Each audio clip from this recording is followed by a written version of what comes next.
Good morning, good afternoon, and good evening. My name is Rich Clark, Guide to the Right Path. So, as I spoke about the last 2 weeks, I've spoken about dating. I've spoken about like serious dating, and then I've talked about pre-engagement and so forth. So, I'm now going to talk about marriage today. I'm also going to talk about soon as another video. I'm going to talk about what leads to divorce and annulment, and then I'm also going to talk about bereavement of a spouse. So first of all, when I'm talking about marriage, I'm going to talk about it in the problems what occur in marriages and the solutions I myself as a therapist would do, or what I'd recommend people to do. So these is quite comprehensive, but again, please listen. Anything you have ideas with or you're interested in, please contact me on www.richclark.net, and you can actually have a free discovery call, and then we can work out what you would want to do as a program. So, first of all, let's go into what a marriage is, why they face several common challenges, and that can strain the bond between partners. So, here's an overview of key issues and the different ways relationships can end. So, the first one is main issue is communication problems. So, communication problems, you'd think this would be very obvious, but it's probably one of the massive issues you notice, especially when you start working with a married couple or someone who's going to get married and so forth. You start noticing all these issues. Most of it is misunderstandings, and misunderstandings can come down to cultural referencing, and this also goes into division of family interference and then unresolved personal issues as well, which I'll talk about later. Another one is the inability to express their needs clearly. And this is something where we've talked about this before. Some people are very conflict avoidant, and some people actually love conflict. So this is where some people, if they express their needs clearly, if they're conflict avoidance, they will go into not expressing how they feel. Poor listening skills is another issue. And it's quite common that once people get despondent in a marriage, they stop listening, they stop having faith, or they stop having the idea of trusting that person or whatever that is, and destructive communication patterns, which is the clear opposite of expressing clearly. So, people can be very nasty, put people down, and this is very much something where people do make these mistakes. So how would we work as a therapist to get through this? Well, there's a couple of ways we would do it, and I'm going to explain it from the first two. So using cognitive behavior therapy, CBT, we would restructuring of the relationship beliefs and cognitive thought patterns relating to this. So this is about how we would reframe how people communicate. And within this is then the training communication skills and to address conflict avoidance. So not only the conflict part, but also the conflict avoidance to get through that. And then it's also to work out the activation for shared activities via change behavior, addressing the work-life balance. So this is actually something about communication as well, is very important. The other bit also is communication as well for the hypnotherapy side is we challenge the emotional issues by visualizing the client's personal timeline. And this is where a client is guided through their memories to resolve past trauma, internal conflicts that affect the marriage. Now, regression guides with clients was via the hypnosis state to recollect past memories experience to address the current and identify relationship patterns and problems and perhaps issues from childhood that are triggered by or affected in adulthood. And then the guided imagery, also you can show them the future life regression and coaching to the path goal of an improved marriage, which is very useful. Psychological approaches is setting up schedules that attract weekly and help encourage long-term commitment to the marriage. So as you can see, there's a few here just for communication. I think this is probably the key one, what most people get wrong. We're going to go into the next one. So this is a big problem. It's financial disagreements. And this is different spending habits. Now, this can happen a lot because people, when they're single, they have different spending habits. And then when they're with a partner together, they have to change that. This can be really problematic. And then hidden debts. And this goes into gambling. Now, I'm going to be doing, as in mid of May, I'm going to be releasing an article about this as an addiction of gambling and the idea of debt and so forth and financial issues. And also I'm going to go into also another hidden issue people have, which goes into the next one of trust issues, but I'll talk about that in a minute. But anyway, the disagreements about financial priorities. What is the financial priority? Mainly financial priorities is if you've got rent or you own a house, the mortgage would be the first, because that's the stable thing. You can always borrow against the mortgage, but again, this is where you could find out hidden debt. Sometimes you find out partners being using the house as a mortgage, as a debt, as actually a way of funding their habit. Inequality in earning or financial control. This can be very much, as more people are in equality of marriage, where people are seen as the same type of earners, this is actually seems to be where they've seen a correlation between that and the dissolvement of marriages, and that increased. It's interesting because, the idea of, we would say, feminism is equality, but actually when we look at it actually as the stats, the more equal a marriage is, it actually leads more likely to divorce, or if someone who they feel was not the archetypal strong partner. So, for example, for years, many people believe in the idea of a man is the archetype as a strong partner, the breadwinner. And when they change and they say they get emasculated, that can change the marriage as well. So, how do we solve that problem? Well, different spending habits this is about sitting down, talking about it, communicating where the habits are, where money's going. I spoke about it in the last video about the idea of subscriptions, about where money's going. Hidden debt, real problem. Big increase problems in marriages of gambling, and you have to find that out. And that's, I think, where you have a joint account, you would kind of notice that. But then some people like to have this separate accounts because so many people are so independent. So that can be very difficult. But again, just asking friends, getting to know things and learning that.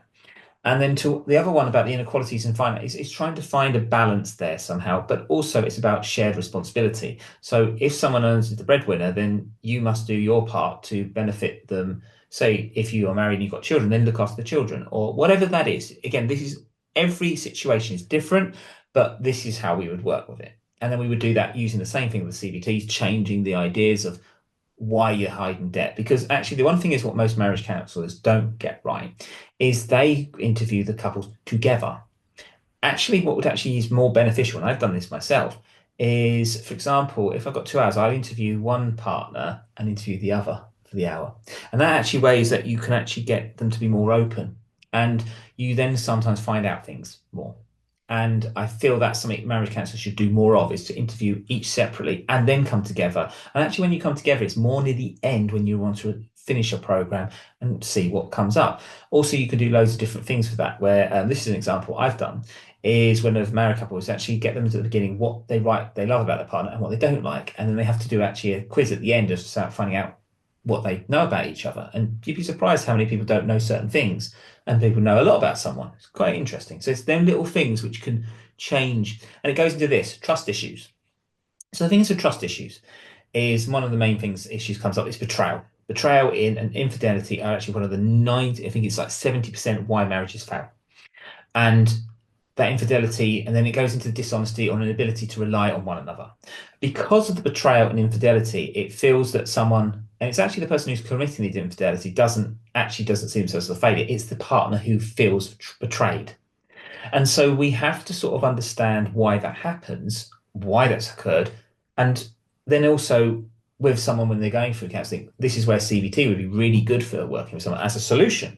Because if you know the person who's cheating, you may actually find out there's a reason. They may actually be replicating something they've seen in their own family or something they actually have. It's an innate inadequacy. They don't feel they're enough. So they then go and find sex or companionship somewhere else. It's not always about sex. It's actually a lot of it's companionship about someone being listened to.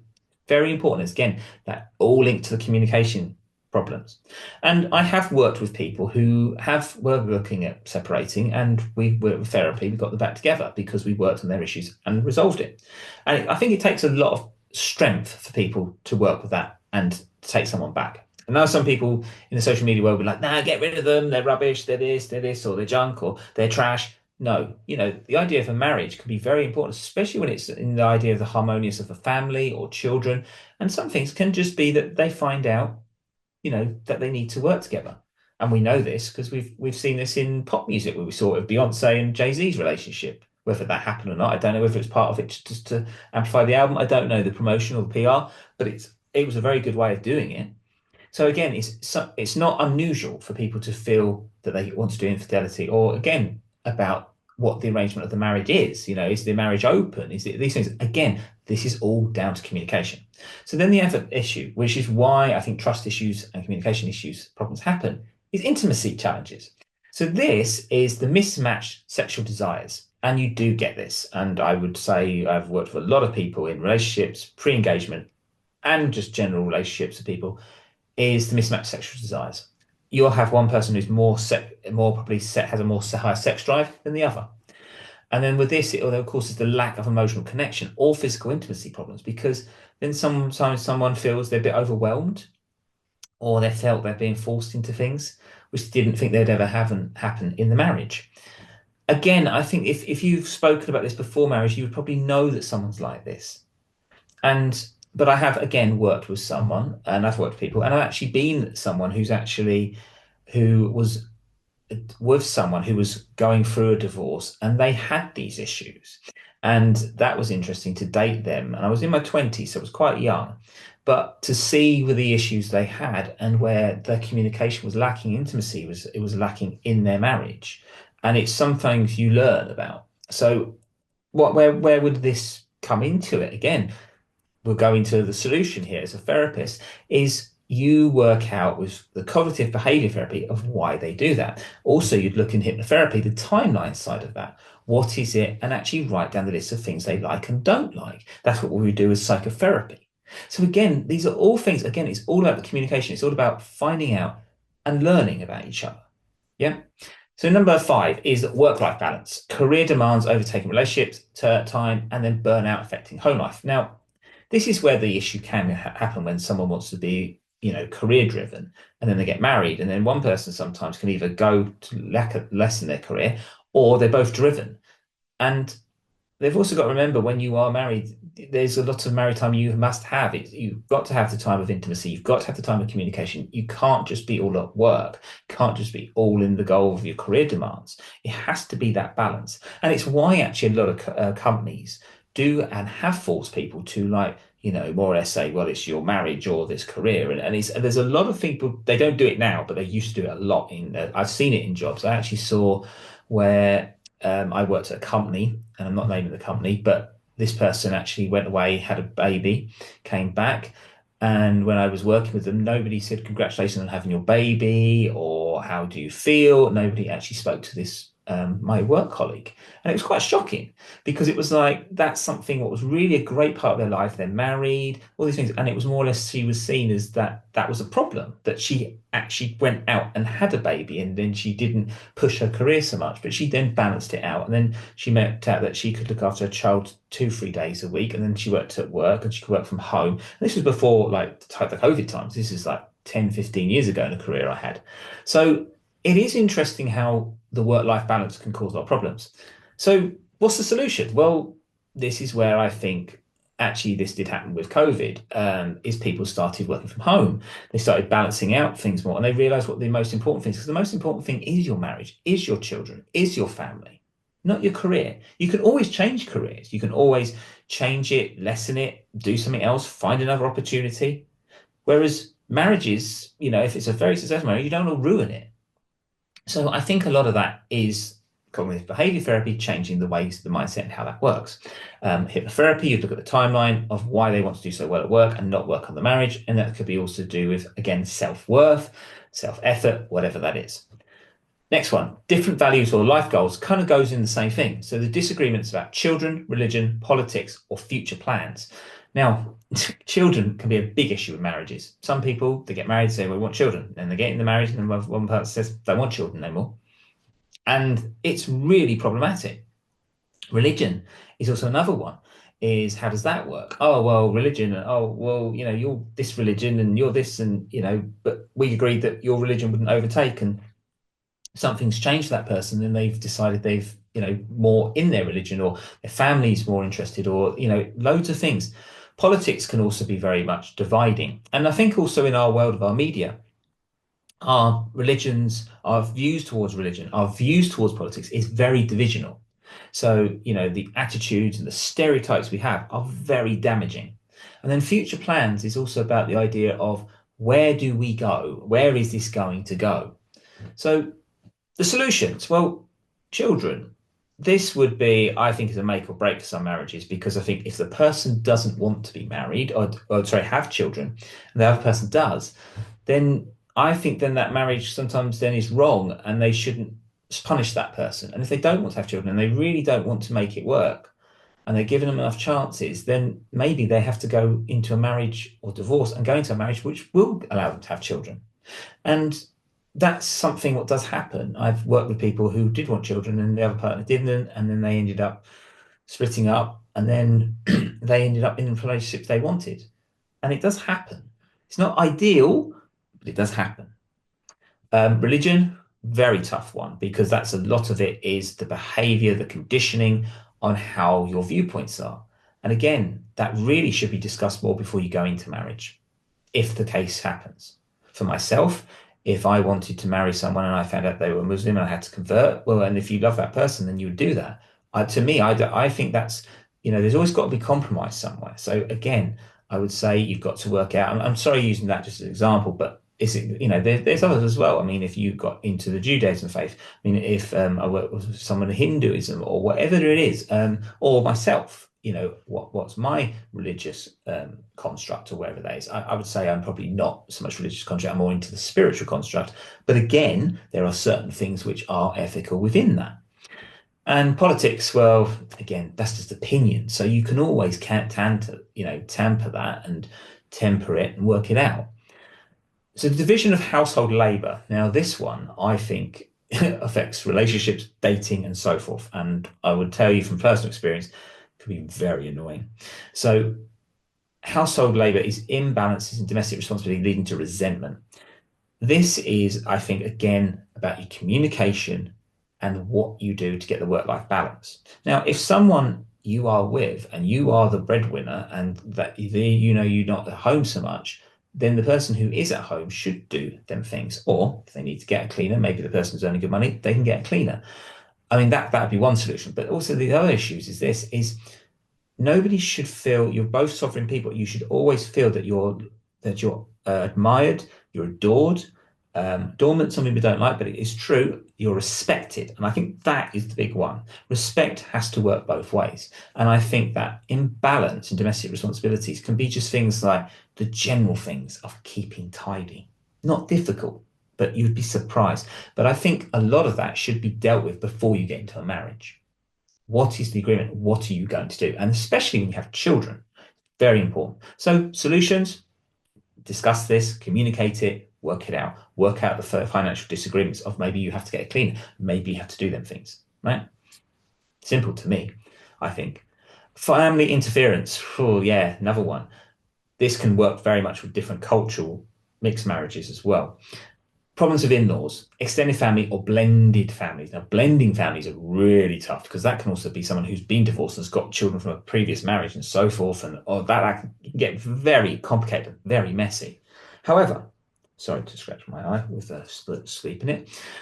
Anyway, problems with in-laws. Well, again, in-laws have their viewpoints. Their generation have different ideas. Again, communicate it, make sure there's boundaries, make sure there's understanding. Extended family, again, same thing. What's the extended family? What they're telling is that could be also friends as well. You say friends, they don't doing that, and my husband does that, or I don't do that, or my wife does that, or my partner does that. No. Everybody's relationship is different. So again, what people say out of the extended family or friends doesn't mean it works for you. So again, this is where you've got to always work on the sanctity of your own marriage. And that's why sometimes not always telling people your problems is always actually it's best to tell a therapist because a therapist they don't have a dog in the fight, as an old saying goes. So that is a bit of a difference. And then extended family is the same again. So the solution is communication yet again. Unresolved personal issues. Again, this is about communication problems. This is probably also about financial disagreements and it's about intimacy challenges. So this is individual mental health challenges, addiction, or unaddressed trauma. Again, everything I spoke about, the communication problems, financial disagreement, and trust is all linked to that. So mental health challenges happens. People lose their jobs and they don't know how to deal with that. Yeah, that all can happen. So we all have to work through that and get that right. So I would say this, and this is my opinion, but I think being a therapist and knowing that and also personal experience is this. When someone's got mental health challenges, sit down, discuss it, find out the solution. Very simple. If that means going to a CBT therapist like myself or a hypnotherapist or whatever that can help. Addiction, same thing. It's the cognitive behavior therapy. It's about why they do these things. Why is there addictions that? And actually, it's a bigger addiction, which I talked about in financial difficulties, because it's also about gambling. It's pornography. That happens in a lot of marriages. So one partner ends up into a lot of pornography. or they get addicted to chat rooms or many different forms. And it's very important to address that. And that unaddressed trauma can come from that as well, which can be upbringing, sexual abuse, marital abuse, previous marital abuse, loads of things. So again, it's always about the communication. And the last one is growing apart. This happens quite a lot, developing different interests. And sometimes when you get married, you feel that you want to do something different to what you were as a single person. And then that's changing as individuals without adapting together. And this does happen. And sometimes, there's people I've heard this, they say, oh, their first marriage was a trial marriage, or, they say these things and they joke about it because sometimes people get married young. They think it's the right move and so forth. And then they get older and they realize there's just nothing in common. So many people have that. Sometimes they get married, they have children, the children grow up, they go to university, and then they actually sit down and they go, God, we've got nothing in common anymore. Brought these kids up, the kids are great. This ain't working anymore. And you do actually have a lot of couples who do break up marriage. And they sometimes, it's very difficult because they've just worked so much on that, they've not really thought about themselves. And this is why I still think, and it's very important, is to be sovereign, that you still have a bit of your friendships, of your single life and everything to that. I think it's incredibly important. And I think that's part of psychotherapy. It's like making sure that, yes, you have different interests and you have interests you share, but it's different interests that you can actually develop them different interests. And still, when you come back together, there's still that cohesive goal and that path of what you want to become. And changing as individuals without adapting together, that I think is, again, lack of communication, financial disagreements, trust issues, and intimacy issues, and work-life balance. I think it's all them five, really. Again, you've got to work with that. So if any of these issues you hear about, what I've spoken about today, and you are interested in someone to help you out, or you'd like guidance, or to even just maybe a discovery call and find out maybe if I'm the right person for you to help you out. I've got a lot of experience in this, so I would say I'm not blowing my own trumpet, but I would say I'm pretty good at this, and I've helped a lot of people. So if you are interested, please go to www.richclark.net and please book a free discovery call. This free discovery call is 30 minutes. I discuss the issues and you discuss the issues with me, and we write a plan of action on what we're going to do. And then I come up with which I think is the program, what is needed. And then what you can do, if you're still not too sure, you can do a mini session, which is for 40 minutes at £55. And then you can find out whether we do gel or not. And then hopefully from there on, we would work out what we need to do. Is there a lot more issues in the marriage? Is there few issues, which I think if you counter with one, which I think most of it is communication, I personally think, but trust issues as well, I think comes up a lot. And just finding that out. And then what I would do is I would probably try and work with the couples as a beginning, discovery call, and then also individually and work that out. And so that's why my 2-hour sessions would work 1 hour each client, each partner, and do that and then work that out in that situation. So until next time, I shall speak to you soon.